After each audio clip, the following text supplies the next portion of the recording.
ಆತ್ಮೀಯ ವಿದ್ಯಾರ್ಥಿಗಳಿಗೆ ಆನ್ಲೈನ್ ತರಗತಿಗಳಿಗೆ ಸ್ವಾಗತವನ್ನು ಕೋರುತ್ತಾ,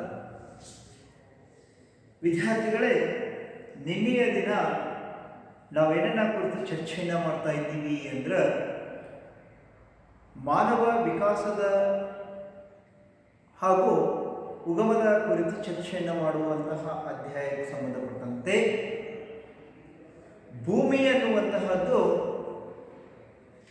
ಯಾವ ರೀತಿಯಾಗಿ ಹುಟ್ಕೋತು ಅನ್ನೋದ್ರ ಬಗ್ಗೆ ಇರುವಂತಹ ಸಿದ್ಧಾಂತಗಳು ಮತ್ತು ಅದರ ಮೇಲ್ಮೈ ರಚನೆಯನ್ನು ಕುರಿತು ಚರ್ಚೆಯನ್ನು ಮಾಡಿದ್ವಿ.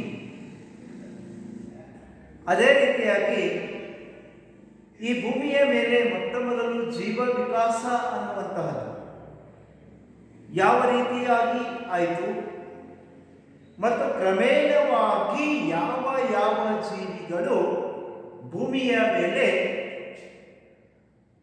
ಹುಟ್ಟಿ ವಿಕಾಸವನ್ನು ಹೊಂದಿದವು ಅನ್ನೋದರ ಕುರಿತು ಚರ್ಚೆಯನ್ನು ನಿನ್ನೆ ಅವಧಿಯಲ್ಲಿ ನಾವು ಮಾಡಿದ್ದೀವಿ.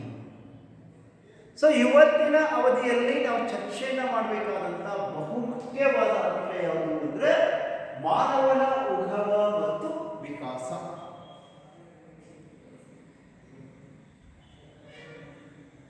ಇವತ್ತಿನ ಆಧುನಿಕ ಮಾನವ ಪ್ರಪಂಚದ ಭೌತಿಕ ತುದಿಯಲ್ಲಿ ಇದ್ದಾನೆ ಎನ್ನುವಂತಹ ಕಲ್ಪನೆ, ನಂಬಿಕೆ ನಮ್ಮೆಲ್ಲರಿಗೂ ಇದೆ.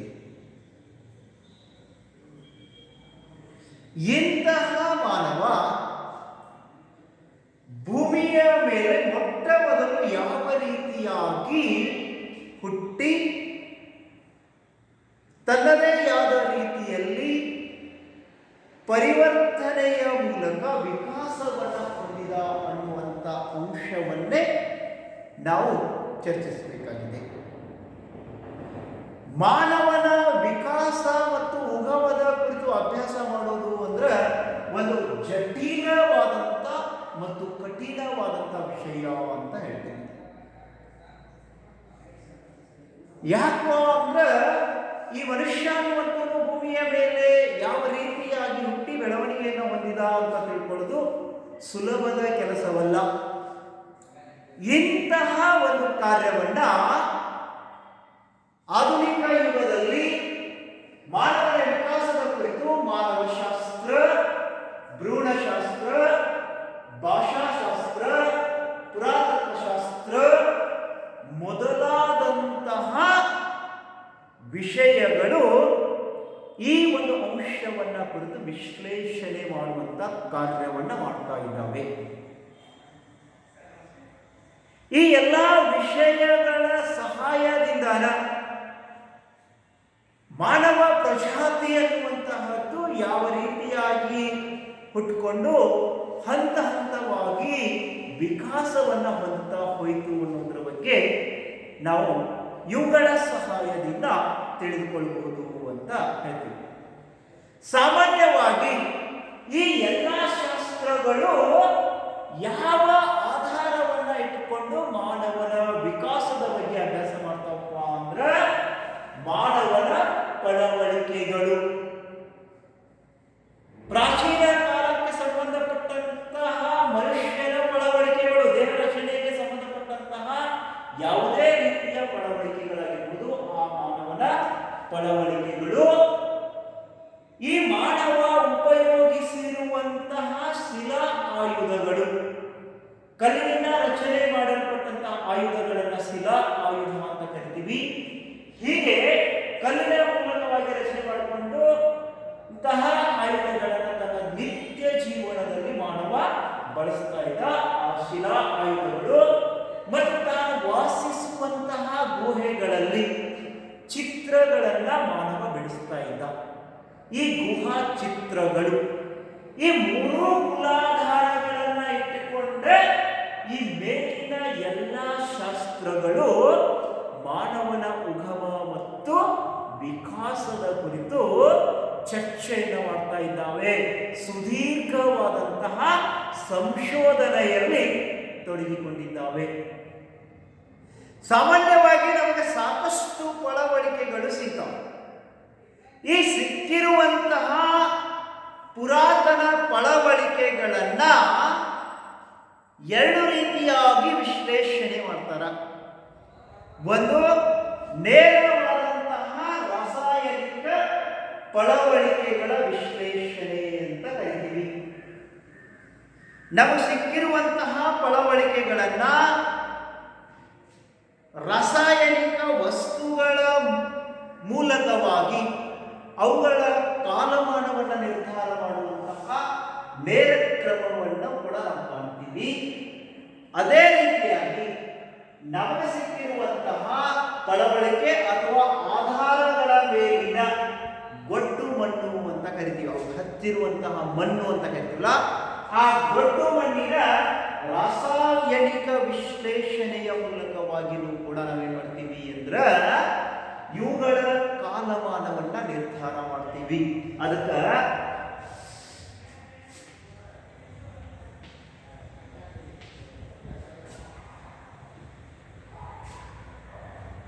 ಪೊಟ್ಯಾಸಿಯಂ 1 ಕಾರ್ಬನ್ 14ರ ವಿಧಾನ ಅಂತ ಕರಿತೀವಿ ನಾವು, C14 ಮೆಥಡ್ ಅಂತ ಕರಿತೀವಿ. ಸೊ ಈ ಒಂದು ರಾಸಾಯನಿಕ ವಿಶ್ಲೇಷಣೆಯ ಮೂಲಕವಾಗಿ ಕೂಡ ಏನ್ ಮಾಡಲಿಕ್ಕೆ ಸಾಧ್ಯತೆ ಐತಿ ಅಂದ್ರೆ ಇವುಗಳ ಕಾಲಮಾನವನ್ನು ನಿರ್ಧಾರ ಮಾಡಲಿಕ್ಕೆ, ದಿನಾಂಕವನ್ನ ತಿಳಿದುಕೊಳ್ಳಲಿಕ್ಕೆ ಸಾಧ್ಯತೆ ಇದೆ ಎನ್ನುವಂತಹದ್ದು ಕೂಡ ನಾವು ನೋಡ್ತೀವಿ. ಇಂತಹ ಮಾನವನ ಉಗಮದ ಕುರಿತು ಸಾಮಾನ್ಯವಾಗಿ ಏನಿತ್ತಪ್ಪ ಅಂದ್ರೆ ಎಲ್ಲರ ದೃಷ್ಟಿಕೋನದಲ್ಲಿ ರೂಪ ಬದಲಾವಣೆ ಸಿದ್ಧಾಂತವೇ ಅತ್ಯಂತ ಪ್ರಮುಖವಾದಂತಹ ಸಿದ್ಧಾಂತ ಅಂತ ತಿಳ್ಕೊಂಡ್ಬಿಟ್ಟಿದ್ದೀವಿ. ಆದ್ರೆ ಚಾರ್ಲ್ಸ್ ಡಾರ್ವಿನ್ ಅನ್ನುವಂತಹ ವ್ಯಕ್ತಿ ಈ ಒಂದು ಸಿದ್ಧಾಂತವನ್ನ ಅಲ್ಲಗಳೆದು ಮಾನವನ ವಿಕಾಸ ಮತ್ತು ಜೀವಗಳ ವಿಕಾಸದ ಕುರಿತು ತನ್ನದೇ ಆದಂತಹ ಒಂದು ಪ್ರಬಲವಾದ ವಾದವನ್ನು ಮಂಡನೆ ಮಾಡಿದ. ಸಾಮಾನ್ಯವಾಗಿ ಚಾರ್ಲ್ಸ್ ಡಾರ್ವಿನ್ ತನ್ನ the origin of the species ಅನ್ನುವಂತಹ ಕೃತಿಯೊಳಗ ನೈಸರ್ಗಿಕ ಆಯ್ಕೆ ಸಿದ್ಧಾಂತ ಅಂತ ಒಂದು ಸಿದ್ಧಾಂತವನ್ನ ಹೇಳಿದ್ದಾನೆ. ನೈಸರ್ಗಿಕ ಆಯ್ಕೆ ಸಿದ್ಧಾಂತ ಅಂತ ಕರೀತೀವಿ. ಈ ನೈಸರ್ಗಿಕ ಆಯ್ಕೆ ಸಿದ್ಧಾಂತ ಅನ್ನುವಂತಹದ್ದು ಮತ್ತು ಸಬಲರು ಬದುಕಿ ಉಳಿಯುವ ಸಿದ್ಧಾಂತ ಅನ್ನುವಂತ ಎರಡು ಸಿದ್ಧಾಂತಗಳು ಡಾರ್ವಿನ್. ಒಂದು ನೈಸರ್ಗಿಕ ಆಯ್ಕೆ ಸಿದ್ಧಾಂತ, ಇನ್ನೊಂದು ಸಬಲರು ಬದುಕಿ ಉಳಿಯುವ ಸಿದ್ಧಾಂತ ಅನ್ನುವಂತ ಎರಡು ಸಿದ್ಧಾಂತಗಳನ್ನ ವಿವರಿಸಿದಂತಹ ಡಾರ್ವಿನ್ ಮಾನವನ ವಿಕಾಸ ಮತ್ತು ಜೀವ ವಿಕಾಸದ ಕುರಿತು ಸ್ಪಷ್ಟವಾದಂತಹ ಮಾಹಿತಿಯನ್ನ ನೀಡಿದ ಅಂತ ಹೇಳ್ತೀವಿ ನಾವು. ಸಾವಿರಾರು ವರ್ಷಗಳ ಹಿಂದಿನ ಆಧಾರದ ಮೇಲೆ ಈ ಒಂದು ವ್ಯವಸ್ಥೆಯನ್ನ ಪರಿಪೂರ್ಣವಾಗಿ ತಿಳಿಸಿಕೊಟ್ಟಂತಹ ಕೀರ್ತಿ ಯಾರಿಗೆ ಸಲ್ಲತಿ ಅಂದ್ರೆ ಚಾರ್ಲ್ಸ್ ಡಾರ್ವಿನ್ನರಿಗೆ ಸಲ್ಲತಿ ಅಂತಂದೇಳಿ ನಾವು ತಿಳಿಲಿಕ್ಕೆ ಸಾಧ್ಯತೆ ಆಗುತ್ತೆ. ಈ ಡಾರ್ವಿನ್ ಅನ್ನುವಂಥವನು ಒಬ್ಬ ಬ್ರಿಟಿಷ್ ದೇಶದ ನೈಸರ್ಗಿಕ ವಿಜ್ಞಾನಿ. ಎಲ್ಲ ಜೀವ ಪ್ರಭೇದಗಳು ಒಂದೇ ಕುಟುಂಬದಿಂದ ಬಂದಂಥವುಗಳು ಅನ್ನುವಂತಹ ವಿಚಾರವನ್ನೇ ಸ್ಪಷ್ಟಪಡಿಸಿದಂತಹ ಕೀರ್ತಿಯಾಗಿ ಸಂತತಿ ಅಂದ್ರೆ ಚಾರ್ಲ್ಸ್ ಡಾರ್ವಿನ್ನರಿಗೆ ಸಂತತಿ ಅಂತ ಹೇಳ್ತೀವಿ ನಾವು. ಸೊ ಅಂತಹ ಮಹಾನ್ ವ್ಯಕ್ತಿ ಯಾರಾಗಿತ್ತು ಅಂದ್ರೆ ಈ ಚಾರ್ಲ್ಸ್ ಡಾರ್ವಿನ್ ಅನ್ನುವಂಥವನಾಗಿದ್ದ. ಸಾಮಾನ್ಯವಾಗಿ ವಿದ್ಯಾರ್ಥಿಗಳೇ, ನಾವು ಮಾನವನಿಗೆ ಸಂಬಂಧಪಟ್ಟಂತೆ ಮಾನವನನ್ನೇ ಹೋಲುವಂತಹ ವಿವಿಧ ಪ್ರಾಣಿಗಳನ್ನ ಕಾಣ್ತೀವಿ. ಉದಾಹರಣೆಗಾಗಿ ಈ ಪುಸ್ತಕದಲ್ಲಿ ನೋಡ್ರಿ, ನಿಮಗೆ ಸಾಕಷ್ಟು ಪ್ರಾಣಿಗಳ ಪಳವಳಿಕೆಗಳು, ದೇಹ ವಿನ್ಯಾಸವನ್ನು ಹೊಂದಿರುವಂತಹ ಅಸ್ಥಿಪಂಜೀರಗಳನ್ನ ನೋಡ್ಲಿಕ್ಕೆ ಸಿಗ್ತದೆ. ಮಾನವನನ್ನೇ ಹೋಲುವಂತಹ ವಿವಿಧ ಪ್ರಾಣಿಗಳು ಯಾವಪ್ಪ ಅಂತಂದ್ರೆ ಚಿಂಪಾಂಜಿ, ಬೋನೋ, ಗೋರಿಲ್ಲಾ, ಒರಾಂಗಟನ್, ಗಿಬ್ಬನ್ ಇವೆಲ್ಲವೂ ಮಾನವನನ್ನೇ ಹೋಲುವಂತಹ ಪ್ರಾಣಿಗಳು. ನೋಡಿ, ಸಾಮಾನ್ಯವಾಗಿ ಇಲ್ಲಿ 2ನೇ ನಂಬರ್ನಲ್ಲಿರುವಂತಹ ಒಂದು ಅಸ್ಥಿ ಪಂಜರ ಚಿತ್ರಕ್ಕೆ ಸಂಬಂಧಪಟ್ಟಂತೆ ನೋಡ್ತೀವಿ ಅಂದ್ರೆ ಅದು ಮಾನವನ ಅಸ್ಥಿ ಪಂಜರವನ್ನ ಸೂಚಿಸುವಂತಹ ಚಿತ್ರ ಅಂತ ಕರಿತೀವಿ. ಇಲ್ಲಿ ಗಿಬ್ಬಣ್ಣನ ಒಂದು ಮೊದಲನೇ ಚಿತ್ರದಲ್ಲಿ ಗಿಬ್ಬಣ್ಣನ ಚಿತ್ರ ಇದೆ. ಸೊ ಮಾನವನ ಅಸ್ಥಿ ಪಂಜರಕ್ಕೂ ಗಿಬ್ಬಣ್ಣ ಅಸ್ಥಿ ಪಂಜರಕ್ಕೂ ಕೆಲವೊಂದಿಷ್ಟು ಸಾಮ್ಯತೆಗಳು ಅದಾವ, ಹಾಗೆ ಕೆಲವು ಭಿನ್ನಗಳು ಅದಾವ, ಭೇದಗಳು ಅದಾವ. ಏನಪ್ಪ ಅಂದ್ರ ಇಲ್ಲಿಯೂ ಕೂಡ ಎರಡು ಕೈ ಇದಾವ, ಇಲ್ಲಿಯೂ ಕೂಡ ಎರಡು ಕೈ ಇದಾವ, ಇಲ್ಲಿಯೂ ಕೂಡ ಎರಡು ಕಾಲ ಅದಾವ, ಇಲ್ಲಿಯೂ ಎರಡು ಕಾಲ ಅದಾವ. ತಲೆ ಐತಿ, ಎದೆ ಭಾಗ, ಬೆನ್ನು ಭಾಗ ಎಲ್ಲವೂ ಸೇಮ್ ಐತಿ. ಆದ್ರೆ ಇದರಲ್ಲಿನ ಕೆಲವು ಸೂಕ್ಷ್ಮ ವ್ಯತ್ಯಾಸಗಳು ಅದಾವ. ನೋಡ್ರಿ, ಮಾನವನ ಕೈಗಳು ಸ್ವಲ್ಪ ಏನದಾವಪ್ಪ ಅಂದ್ರೆ ಗಿಡ್ಡ ಅದಾವ, ಆದ್ರೆ ಗಿಬ್ಬಣ್ಣ ಕೈಗಳು ಕಾಲುಗಳಿಗಿಂತ ಉದ್ದವಾಗಿದ್ದಾವೆ. ಅದು ಹೊಂದಿರುವಂತಹ ಕಾಲಕ್ಕಿಂತ ಕೈ ಉದ್ದದವರಿ. ಇದು ಪ್ರಮುಖವಾದಂತಹ ವ್ಯತ್ಯಾಸ ಅಂತ ಕರಿತೀವಿ. ಇನ್ನು ಅವುಗಳ ಬೆರಳುಗಳ ರಚನೆಯನ್ನ ನೋಡ್ರಿ, ಅವುಗಳು ಕೂಡ ಉದ್ದವಾಗಿರುವುದನ್ನ ಕಾಣ್ತೀವಿ, ಮಾನವನ ಬೆರಳುಗಳಿಗೂ ಮತ್ತು ಅವುಗಳಿಗೂ. ಅದೇ ರೀತಿಯಾಗಿ ಮುಖ, ಹಣೆ ಆಗಿರ್ಬೋದು, ಬಸಡು ಆಗಿರ್ಬೋದು, ಅಥವಾ ಮುಖದ ಮುಂಭಾಗ ಆಗಿರ್ಬೋದು, ಅವುಗಳಲ್ಲಿಯೂ ಕೂಡ ವ್ಯತ್ಯಾಸವಿರುವುದನ್ನು ನಾವು ಕಾಣ್ತೀವಿ. ಅದೇ ರೀತಿಯಾಗಿ ಚಿಂಪಾಂಜಿಯನ್ನ ನೋಡ್ತೀವಿ ಅಂದ್ರೆ ಅದು ಕೂಡ ಮಾನವನ ದೇಹ ವಿನ್ಯಾಸದ ರಚನೆಯಂತೆ ಕಂಡು ಬಂದರು. ಮಾನವನ ದೇಹ ವಿನ್ಯಾಸಕ್ಕೂ ಮತ್ತು ಚಿಂಪಾಂಜಿಯ ದೇಹ ವಿನ್ಯಾಸ ರಚನೆಗೂ ಸಾಕಷ್ಟು ಬದಲಾವಣೆ ಐತಿ. ಇಲ್ಲಿ ಕಾಲುಗಳೆಲ್ಲ ನೋಡ್ರಿ, ಮಾನವನ ಕಾಲುಗಳು ಮತ್ತು ಚಿಂಪಾಂಜಿ ಕಾಲುಗಳಿಗಿರುವಂತಹ ವ್ಯತ್ಯಾಸಗಳು ಅದೇ ರೀತಿಯಾಗಿ ಚಿಂಪಾಂಜಿ ಕೈಗಳು ಸ್ವಲ್ಪ ಉದ್ದ ಅದಾವ, ಮಾನವನ ಕೈಗಳು ಸ್ವಲ್ಪ ಗಿಡ್ಡ ಇದಾವೆ. ಇನ್ನು ಚಿಂಪಾಂಜಿಯ ಬೆನ್ನು ಸ್ವಲ್ಪ ಹಾಗಿದೆ, ಆದರೆ ಮಾನವನ ಬೆನ್ನು ಏನಾಗಿದೆ, ನೇರವಾಗಿರುವುದನ್ನು ನಾವು ಕಾಣಲಿಕ್ಕೆ ಸಾಧ್ಯತೆ ಇದೆ. ಮುಖದ ವ್ಯತ್ಯಾಸವನ್ನು ಕೂಡ ನಾವು ನೋಡ್ತೀವಿ. ಚಿಂಪಾಂಜಿ ಬಹುದೂರವನ್ನ ಕ್ರಮಿಸಬೇಕಾಗಿತ್ತಂದ್ರ ಏನ್ ಮಾಡ್ತೀವಿ ಅಂದ್ರೆ 4 ಕಾಲುಗಳಿಂದ ನಡೆದಿತ್ತು, ಆದ್ರೆ ಮಾನವ 2 ಕಾಲುಗಳಿಂದ ನಡೆಯುವಂತಹ ಪ್ರವೃತ್ತಿಯನ್ನು ಹೊಂದಿರುವಂತವನು. ಅದೇ ರೀತಿಯಾಗಿ ಗೋರಿಲ್ಲಾಗೂ ಕೂಡ ಮಾನವನಿಗೂ ಕೂಡ ಇರುವಂತಹ ವ್ಯತ್ಯಾಸಗಳನ್ನ ಚಿತ್ರಪಟದಲ್ಲಿ ಕಾಣಬಹುದು. ಹಾಗೆ ಒರಾಂಗ್ಟನ್, ಈ ಒರಾಂಗ್ಟನ್ ಅನ್ನುವಂತಹ ಅದರ ಬಗ್ಗೆ ಇರುವಂತಹ ಕೆಲವೊಂದಿಷ್ಟು ವೈವಿಧ್ಯತೆಯನ್ನು ನಾವು ಕಾಣಲಿಕ್ಕೆ ಸಾಧ್ಯತೆ. ಹಾಗೆ ವಿದ್ಯಾರ್ಥಿಗಳೇ, ಕೆಳಗಿನ ಒಂದು ಚಿತ್ರಪಟದಲ್ಲಿ ನೋಡ್ರಿ, ವಿವಿಧ ರೀತಿಯ ತಲೆಬುರುಡೆಗಳನ್ನ ಇಲ್ಲಿ ರಚನೆ ಮಾಡಿದ್ದಾರೆ. ಗೋರಿಲ್ಲಾದ ತಲೆಬುರುಡೆ, ಆಧುನಿಕ ಹೋಮೋಸೆಪಿಯನ್ಸ್ನ ತಲೆಬುರುಡೆಗೂ ಎಷ್ಟು ವ್ಯತ್ಯಾಸ ಇದೆ. ಗದ್ದ ಮತ್ತು ಬಾಯಿಯ ಮುಂಭಾಗ ಗೊರಿಲ್ಲಾ ಚೂಪಾಗಿರುವುದನ್ನು ಕಾಣ್ತೀವಿ, ಮುಂದೆ ಬಂದಿರೋದು. ಆದ್ರೆ ಮಾನವದ ಸ್ಟೇಟ್ ಆಗಿರುವುದನ್ನು ನಾವು ಕಾಣ್ತೀವಿ. ಮೂಗು, ಹಣೆ, ಮಾನವನ ಹಣೆ ಎನ್ನುವಂತಹದ್ದು ನೇರವಾಗಿದ್ರೆ ಇದೇನಂದ್ರೆ ಇಳಿಜಾರಿನಿಂದ ಕೂಡಿರುವಂತಹದನ್ನು ನಾವು ನೋಡ್ತೀವಿ. ಅದೇ ರೀತಿಯಾಗಿ ಆಸ್ಟ್ರಲೋಪಿಥಿಕ್ಸ್ ಬಗ್ಗೆ ಹೋಮೋ ಎರೆಕ್ಟಸ್ ಮಾನವನ ಪ್ರಜಾತಿಯಲ್ಲೇ ಇರುವಂತಹ ಒಂದು ಪ್ರಭೇದ ಅಂತ ಹೇಳ್ತೀವಿ. ಹಲ್ಲಿನ ವಿನ್ಯಾಸ, ಇವುಗಳು ಎಲ್ಲದರಲ್ಲಿಯೂ ಕೂಡ ನಾವು ಕೆಲವೊಂದಿಷ್ಟು ಸಾಮ್ಯತೆ ಮತ್ತು ವ್ಯತ್ಯಾಸಗಳನ್ನ ಈ ಚಿತ್ರಪಟಗಳ ಮೂಲಕವಾಗಿ ತಿಳಿದುಕೊಳ್ಳಲಿಕ್ಕೆ ಸಾಧ್ಯತೆ ಇದೆ ಅಂತಂದಿದ್ದೀವಿ. ಸೊ ಹೀಗೆ ಮಾನವ ಪ್ರಜಾತಿಗೆ ಸಂಬಂಧಪಟ್ಟಂತೆ ಆತನ ಒಂದು ಸಂಪೂರ್ಣವಾದಂತಹ ದೈಹಿಕ ರಚನೆಯನ್ನು ನಾವು ನೋಡ್ಬಿಟ್ಟಿವಿ ಅಂದ್ರೆ ಕೆಲವೊಂದಿಷ್ಟು ಸಾಮ್ಯತೆಗಳು ಮತ್ತು ವ್ಯತ್ಯಾಸಗಳನ್ನು ಗುರುತಿಸಲಿಕ್ಕೆ ಸಾಧ್ಯತೆ ಆಗುತ್ತೆ ಅಂತ ಹೇಳ್ತೀವಿ. ಸೊ ವಿದ್ಯಾರ್ಥಿಗಳೇ, ಇವತ್ತು ಆಧುನಿಕ ಮಾನವನ ಪ್ರಸಕ್ತ ವಂಶ ಪ್ರಭೇದದ ಬಗ್ಗೆ ನಾವು ಡಿಸ್ಕಷನ್ ಅನ್ನ ಮಾಡಲಿಕ್ಕೆ ಹೋದಿವಿ ಅಂದ್ರೆ ಒಂದು ಚಾರ್ಟ್ ಮೂಲಕವಾಗಿ ಅಥವಾ ಪಟದ ಮೂಲಕವಾಗಿ ತಿಳ್ಕೋಬೇಕಾಗ್ತದೆ.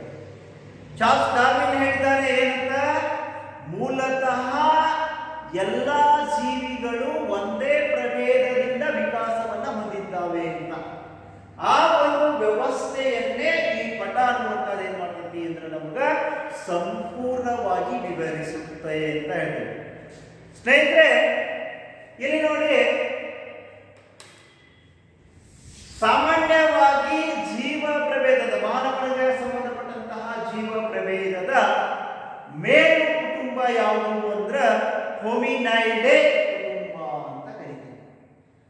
ಈ ಹೋಮಿನೈಡೆ ಕುಟುಂಬದ ಮೂಲಕವಾಗಿನ ವಿವಿಧ ರೀತಿಯಾದಂತಹ ಒಳ ಕುಟುಂಬಗಳು ಟಿಸಲು ಒಡೆದು ವಿವಿಧ ರೀತಿಯಾದಂತಹ ಪ್ರಾಣಿಗಳ, ಮಾನವನನ್ನೇ ಹೋಲುವಂತಹ ಪ್ರಾಣಿಗಳ ವಿಕಾಸಕ್ಕೆ ಕಾರಣ ಅನ್ನುವಂಥದ್ದು ಆಯಿತು ಅಂತ ಹೇಳ್ತೀವಿ.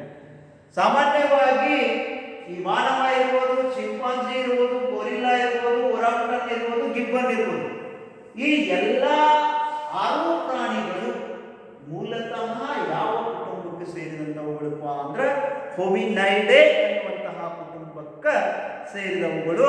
ಈ ಹೋಮಿನೈಡೆ ಮೇಲು ಕುಟುಂಬವೇ ಕ್ರಮೇಣವಾಗಿ ವಿವಿಧ ಪ್ರೈಮೇಟ್ಗಳಾಗಿ ನಾವು ವರ್ಗೀಕರಣವನ್ನು ಮಾಡಿಕೊಂಡಿರೋದನ್ನ ಈ ಚಿತ್ರದಲ್ಲಿ ಕಾಣಲಿಕ್ಕೆ ಸಾಧ್ಯತೆ ಅನ್ನುವಂಥದ್ದು ಇದೆ ಅಂತ ಹೇಳ್ತೀವಿ. ಸುಮಾರು 36,000 ಮಿಲಿಯನ್ ವರ್ಷಗಳ ಹಿಂದೆ, ಅಂದರೆ 36 ಮಿಲಿಯನ್ ವರ್ಷಗಳ ಹಿಂದೆ ಸಸ್ತನಿ ಪ್ರಭೇದದ ಮೂಲಕವಾಗಿ ಈ ಹೋಮಿನೈಡೆ ಕುಟುಂಬ ಅನ್ನುವಂಥದ್ದು ಏನಾಯಿತು ಅಂದ್ರೆ ಟಿಸಲು ಹೊಡಿಲಿಕ್ಕೆ ಸಾಧ್ಯತೆ ಅನ್ನುವಂಥದ್ದು ಆಯಿತು ಅಂತ ಹೇಳ್ತೀವಿ ನಾವು. ಸಸ್ತನಿ ಅಂದರೆ ಹಾಲುಣಿಸುವಂತಹ ಪ್ರಾಣಿಗಳ ಪ್ರಭೇದ ಅಂತ ನಾವು ಹೇಳ್ತೀವಿ. ಸೊ ಅಂತಹ ಒಂದು ಸಸ್ತನಿ ಪ್ರಾಣಿಗಳ ಕುಟುಂಬಕ್ಕೆ ಸಂಬಂಧಪಟ್ಟಂತೆ ಅಂದ್ರೆ ಹೋಮಿನೈಡೆ ಮೇಲು ಕುಟುಂಬ, ಇದು 2 ಪ್ರಭೇದಗಳಲ್ಲಿ, ಪ್ರೈಮೇಟ್ಗಳಲ್ಲಿ ವಿಂಗಡಣೆ. ಒಂದು ಹೋಮಿನಿಡೆ, ಇನ್ನೊಂದು ಹೈಲೋಪಟಿಡೆ. ಈ ಹೈಲೋಪಟಿಡೆಯಿಂದ ಒಂದು ಪ್ರಾಣಿ ಪ್ರಭೇದ ಯಾವುದು ಅಂದ್ರೆ ಗಿಬ್ಬನ್ ಅಂತ ಹೇಳ್ತೀವಿ ನಾವು.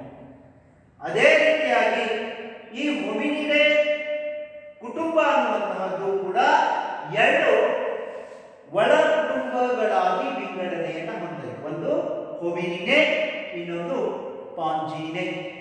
ಪಾಂಜಿನೆಯ ಪಾಂಗೋ ಕುಲಕ್ಕೆ ಸೇರಿದಂತ ಒರಾಂಗುಟನ್ ಅನ್ನು ನಾವು ನೋಡಲಿಕ್ಕೆ ಸಾಧ್ಯತೆ ಆಗುತ್ತೆ ಎಂದು ಹೇಳ್ತೀವಿ.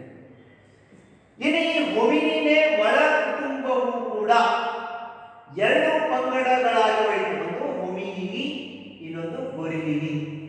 ಗೊರಿಲಿನಿ ಪಂಗಡದಲ್ಲಿ ಗೊರಿಲ್ಲಾ ಅನ್ನುವಂತಹ ಕುಲಕ್ಕೆ ಸಂಬಂಧಪಟ್ಟಂತ ಗೊರಿಲ್ಲಾಗಳನ್ನು ನೋಡಿದ್ರೆ, ಈ ಹೋಮಿನಿನಿ ಪಂಗಡ ಮತ್ತೆ ಪುನಃ 2 ಕುಲಗಳಾಗಿ ವಿಂಗಡಣೆ ಆಗ್ತದೆ. ಒಂದು ಹೋಮೋ, ಇನ್ನೊಂದು ಪಾನ್. ಪಾನ್ ಕುಲದಲ್ಲಿ ಚಿಂಪಾಂಜಿಗಳು ಮತ್ತು ಬೋನೋಗಳು ಬಂದರೆ, ಹೋಮೋ ಕುಟುಂಬದಲ್ಲಿ ಇವತ್ತಿನ ಆಧುನಿಕ ಮಾನವ ಅನ್ನುವಂಥವನು ಬರಲಿಕ್ಕೆ ಸಾಧ್ಯತೆ ಎನ್ನುವಂಥದ್ದು ಆಗುತ್ತೆ ಎನ್ನುವಂಥ ಒಂದು ವಿಚಾರವನ್ನೇ ಈ ಪಟ ಅನ್ನುವಂಥದ್ದು ವ್ಯಕ್ತಪಡಿಸ್ತೈತಿ ಅಂತ ನಾವು ನೋಡ್ತೀವಿ. ಸೊ ಈ ಪಟದ ಮೂಲಕವಾಗಿ ನಾವು ತಿಳ್ಕೊಳ್ಬೇಕಾದಂತಹ ಸಂಕ್ಷಿಪ್ತ ಅಂಶ ಯಾವುದು ಅಂದ್ರೆ, ಸಾಮಾನ್ಯವಾಗಿ ಹೋಮಿನೈಡೆ ಅನ್ನುವಂತಹ ಮೇಲು ಕುಟುಂಬ ಹೋಮಿನಿಡೆ ಮತ್ತು ಹೈಲೋಬಟಿಡೆ ಅನ್ನುವಂತಹ 2 ಕುಟುಂಬಗಳಾಗಿ ವಿಂಗಡಣೆಯನ್ನ ಹೊಂದಿತು. ಈ ಕುಟುಂಬಗಳ ಜೀವಜಾತಿಗಳೇ ಇವರೆಲ್ಲರೂ ಅಂತ ಹೇಳ್ತೀವಿ. ಮಾನವ ಇರ್ಬೋದು, ಚಿಂಪಾಂಜಿ, ಗೊರಿಲ್ಲಾ, ಒರಾಂಗುಟನ್ ಮತ್ತು ಗಿಬ್ಬನ್ ಎಲ್ಲವೂ ಆ 2 ಕುಟುಂಬದ ಪ್ರಜಾತಿಗೆ ಸಂಬಂಧಪಟ್ಟಂತವುಗಳೇ. ಇಲ್ಲಿ ಹೋಮಿನಿಡೆ ಅನ್ನುವಂತಹ ಕುಟುಂಬ ಪುನಃ ಏನಾಯ್ತಪ್ಪ ಅಂದ್ರೆ 2 ಒಳ ಕುಟುಂಬಗಳಾಗಿ ವಿಂಗಡಣೆ ಆಯಿತು. ಹೋಮಿನಿಡೆ ಮತ್ತು ಪಾಂಜಿನೆ. ಪಾಂಜಿನೆ ಒಳಗೆ ಪಾಂಗೋ ಕುಲಕ್ಕೆ ಸೇರಿದ ಒರಾಂಗುಟನ್ ನೋಡಿಕೊಂಡ್ರೆ, ಹೋಮಿನಿಡೆ ಕುಟುಂಬದಲ್ಲಿ ಮಾನವ, ಚಿಂಪಾಂಜಿ, ಗೊರಿಲ್ಲಾ ಅನ್ನುವಂತಹ ಬೇರೆ ಬೇರೆ ಪ್ರಾಣಿಗಳು ಉಳ್ಕೊಂಡ್ರು. ಹಾಗೆ ಈ ಹೋಮಿನಿನಿ ಅನ್ನುವಂತಹ ಒಂದು ಕುಟುಂಬವು ಕೂಡ 2 ರೀತಿಯಾಗಿ ವಿಂಗಡಣೆ. ಅದೇ ಯಾವುದು ಅಂದ್ರೆ ಒಂದು ಹೋಮೋ, ಇನ್ನೊಂದು ಪಾನ್ ಅಂತ ಹೇಳ್ತೀವಿ. ಹಾಗೆ ವಿವಿಧ ಜೀವರಾಶಿ ಅನ್ನುವಂಥದ್ದು ಹಂತ ಹಂತವಾಗಿ ವಿಂಗಡಣೆಯನ್ನು ಹೊಂದಲಿಕ್ಕೆ ಸಾಧ್ಯತೆ ಇರುವಂಥದ್ದಾಗಿದೆ. ಹೀಗೆ ಈ ಕುಟುಂಬ ವ್ಯವಸ್ಥೆ ಸಂಪೂರ್ಣವಾಗಿ ವಿಕಾಸವನ್ನು ಹೊಂದಲಿಕ್ಕೆ 30 ಮಿಲಿಯನ್ ವರ್ಷಗಳು ಬೇಕಾದವು. ಅಂದ್ರೆ ಭೂಮಿಯ ಮೇಲೆ ಮಾನವನನ್ನ ಹೋಲುವಂತಹ ಜೀವಿ ಇಟ್ಕೋಬೇಕಾದ್ರೆ 5.6 ಮಿಲಿಯನ್ ವರ್ಷ ಬೇಕಾಯಿತು ಅಂತ ಹೇಳ್ತೀವಿ. ಸೊ ಮಾನವ ಪ್ರಜಾತಿ ಹುಟ್ಕೊಂಡಿದ್ದು ಯಾವಾಗ ಆಯಿತು? 5.6 ಮಿಲಿಯನ್ ವರ್ಷಗಳ ಹಿಂದೆ. ಈ ಕುಟುಂಬ ಇಡೀ ವಿಕಾಸ ಹೊಂದಲಿಕ್ಕೆ 36 ಮಿಲಿಯನ್ ವರ್ಷಗಳು ಬೇಕಾದ್ರೆ ಮಾನವ ಕುಟುಂಬಕ್ಕೆ ಸಂಬಂಧಪಟ್ಟಂತೆ 5.6 ಮಿಲಿಯನ್ ವರ್ಷಗಳ ಹಿಂದೆ ಈ ಮನುಷ್ಯ ಅನ್ನುವಂಥವನು ವಿಕಾಸವನ್ನು ಹೊಂದಿದ ಅಂತ ಹೇಳ್ತೀವಿ. ಸೊ ಇವತ್ತಿನ ದಿನ ನಾವು ಆಧುನಿಕವಾಗಿ ಪ್ರಸಕ್ತ ಮಾನವ ಜಾತಿಗೆ ಸಂಬಂಧಪಟ್ಟಂತೆ ವಿವಿಧ ಪ್ರಜಾತಿಯ ಮಾನವರನ್ನ ಕಾಣ್ತೀವಿ. ಬೇರೆ ಬೇರೆ ಪ್ರದೇಶದಲ್ಲಿರುವಂತಹ ಎಲ್ಲ ಮಾನವರು ಒಂದೇ ಪ್ರಜಾತಿಗೆ ಸೇರಿದಂತಹ ಮಾನವರಲ್ಲ, ವಿವಿಧ ಪ್ರಜಾತಿಗೆ ಸೇರಿದಂತಹ ಮಾನವರು. ಅವರು ವಿವಿಧ ಹಂತಕ್ಕೆ ಸಂಬಂಧಪಟ್ಟಂತೆ ವಿಕಾಸವನ್ನು ಹೊಂದಿರುವುದು ಅಂತ ಹೇಳ್ತೀವಿ.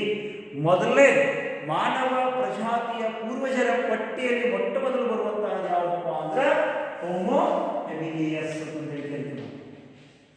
ಹೋಮೋ ಹೆಬಿಲಿಯಸ್ ಇದು ಮಾನವ ಪ್ರಜಾತಿಯ ಮೊಟ್ಟ ಮೊದಲ ಪೂರ್ವಜರ ಪ್ರಜಾತಿ ಅಂತ ಕರಿತೀವಿ. ಇದಾದ ನಂತರ ಕೆಲವಾರು ವರ್ಷಗಳ ನಂತರ ಹೋಮೋ ಎರಗಾಸ್ಟರ್ ಅಂತ ಹೇಳಿ ಒಂದು ಹೋಮೋ ಎರಗಾಸ್ಟರ್ ಅಂತ ಹೇಳಿ ಒಂದು ಬರುತ್ತೆ. ಆ ಹೋಮೋ ಎರಗಾಸ್ಟರ್ ಅನ್ನುವಂತಹದನ್ನು ನಾವು ನೋಡಲಿಕ್ಕೆ ಸಾಧ್ಯತೆ ಐತಿ ಅಂತ ಹೇಳ್ತೀವಿ. ಏನು ಇದಾದ ಕೆಲವು ವರ್ಷಗಳ ನಂತರ, ಹಲವಾರು ವರ್ಷಗಳ ನಂತರ ಹೋಮೋ ಎರೆಕ್ಟಸ್ ಅಂತ ಹೇಳಿ ಬಂತು. ಇವೆಲ್ಲವೂ ಮಾನವ ಪ್ರಜಾತಿಗೆ ಸಂಬಂಧಪಟ್ಟಂತೆ ಅತ್ಯಂತ ಪ್ರಮುಖವಾದಂತಹ ಪ್ರಜಾತಿಗಳು ಅಂತ ಕರಿತೀವಿ. ಇದಾದ ತಕ್ಷಣ ಹೋಮೋ ರೋಡೆಸ್ಪೆನ್ಸಿಸ್ ಅನ್ನುವಂತಹ ಒಂದು ಪ್ರಜಾತಿ ಬಂತು. ಸೊ ಈ ಟಿಲ್ ಟುಡೇ ನಾವು ನೋಡುವಂತಹ ಮಾನವನ ಪ್ರಜಾತಿ ಯಾವುದು ಅಂದ್ರೆ ಹೋಮೋ ಸೆಪಿಯನ್ಸ್ ಅಂತ ಕರಿತೀವಿ. ಈ ಹೋಮೋ ಸೆಪಿಯನ್ಸ್ ಪ್ರಜಾತಿಯನ್ನು ಕೂಡ ನಾವು ಬೇರೆ ಬೇರೆ ಭಾಗಗಳಲ್ಲಿ ಕಾಣಲಿಕ್ಕೆ ಸಾಧ್ಯತೆ ಐತಿ ಅಂತ ಹೇಳಿ. ಇದು ಇವತ್ತಿನ ಅವಧಿಯಲ್ಲಿ ನಾವು ಮಾನವ ಪ್ರಜಾತಿಗೆ ಸಂಬಂಧಪಟ್ಟಂತೆ ತಿಳ್ಕೊಳ್ಬೇಕಾದಂಥ ಅಂಶ ಅಂತ ಹೇಳ್ತೀವಿ. ಸೊ ನೆನಪಿನಲ್ಲಿ ಮಾನವ ವಿಕಾಸದ ಕುರಿತು ಮಾನವಶಾಸ್ತ್ರ, ಭೌಮಶಾಸ್ತ್ರ, ಭಾಷಾಶಾಸ್ತ್ರ, ಪುರಾತತ್ವ ಶಾಸ್ತ್ರ ಅಭ್ಯಾಸ ಮಾಡ್ತಾ ಇದ್ದಾವ. ಇವು ಯಾವುದರ ಆಧಾರದ ಮೇಲೆ ಅಭ್ಯಾಸ ಮಾಡ್ತಾವಪ್ಪ ಅಂದ್ರೆ ಮಾನವನ ಪಳವಳಿಕೆ, ಶಿಲಾಯುಗ, ಗುಹಾಚಿತ್ರಗಳನ್ನೇ ಆಧಾರವಾಗಿ ಮಾಡ್ತಾವ. ಈ ಪಳವಳಿಕೆಗಳನ್ನ ಎರಡು ರೀತಿಯಾಗಿ ರಾಸಾಯನಿಕ ವಿಶ್ಲೇಷಣೆ ಮಾಡ್ತಾರೆ. ಒಂದು ನೇರ ಪಳವಳಿಕೆಗಳ ರಾಸಾಯನಿಕ ವಿಶ್ಲೇಷಣೆ, ಇನ್ನೊಂದು ಅವುಗಳ ಮೇಲಿನ ಗೊಡ್ಡು ಮಣ್ಣಿನ ರಾಸಾಯನಿಕ ವಿಶ್ಲೇಷಣೆ ಅಂತ ಹೇಳ್ತೀವಿ. ಅವುಗಳ ಆಧಾರದ ಮೇಲೆ ದಿನಾಂಕ ನಿರ್ಧರಿಸ್ತಾರ. ಡಾರ್ವಿನ್ ಅನ್ನುವಂಥವನು the origin of the species ಅನ್ನುವಂತಹ ಕೃತಿಯನ್ನು ಬರೆದನ. ಬ್ರಿಟಿಷ್ ನಿಸರ್ಗ ವಿಜ್ಞಾನಿಯಾಗಿರುವಂತಹ ಈತ ನೈಸರ್ಗಿಕ ಆಯ್ಕೆ ಸಿದ್ಧಾಂತ, ಸಬಲರು ಬದುಕಿ ಉಳಿಯುವ ಸಿದ್ಧಾಂತ ಅನ್ನುವಂಥ ಎರಡು ಸಿದ್ಧಾಂತಗಳ ಮೂಲಕವಾಗಿ ಜೀವ ವಿಕಾಸದ ಕುರಿತು ವಿವರಣೆಯನ್ನು ಮಾಡ್ತೀವಿ. ಏನ ಈ ಪ್ರಸಕ್ತ ಪ್ರಭೇದದ ಒಂದು ಚಿತ್ರವನ್ನ ತಿಳ್ಕೊಂಡ್ಬಿಟ್ಟಿವಿ ಅಂದ್ರೆ ನಮಗೆ ಸಾಕಷ್ಟು ಅಂಶಗಳು ಕೂಡ ಗೋಚರಿಸಲಿಕ್ಕೆ ಸಾಧ್ಯತೆ ಐತಿ. ಮಾನವ ಹಂತ ಹಂತವಾಗಿ ಯಾವ ಕುಲಗಳ ಮೂಲಕವಾಗಿ ಅಭಿವೃದ್ಧಿಯನ್ನು ಹೊಂದಿದ ಅನ್ನೋದು ಸ್ಪಷ್ಟವಾಗಿ ಈ ಚಿತ್ರದ ಮೂಲಕ ತಿಳಿದೈತಿ. ಇನ್ನು ಮಾನವನನ್ನೇ ಹೋಲುವಂತಹ ಚಿಂಪಾಂಜಿ, ಹೋಮೋ, ಗೊರಿಲ್ಲಾ, ಒರಂಗುಟಾನ್, ಗಿಬ್ಬನ್ ಇವುಗಳ ಎಲ್ಲ ಪ್ರಾಣಿಗಳಿಗೂ ಮತ್ತು ಮಾನವನಿಗೂ ಕೆಲವೊಂದಿಷ್ಟು ಸಾಮ್ಯತೆ ಭಿನ್ನತೆಗಳನ್ನು ಕೂಡ ನಾವು ಇವತ್ತಿನ ಅವಧಿಯಲ್ಲಿ ಚರ್ಚೆಯನ್ನು ಮಾಡಿದ್ವಿ. ಸೊ ಮುಂದಿನ ಅವಧಿಯಲ್ಲಿ ಮಾನವನ ವಿಕಾಸದ ಪ್ರಮುಖ ಅಂಶಗಳನ್ನು ಚರ್ಚೆ ಮಾಡೋಣ. Thank you.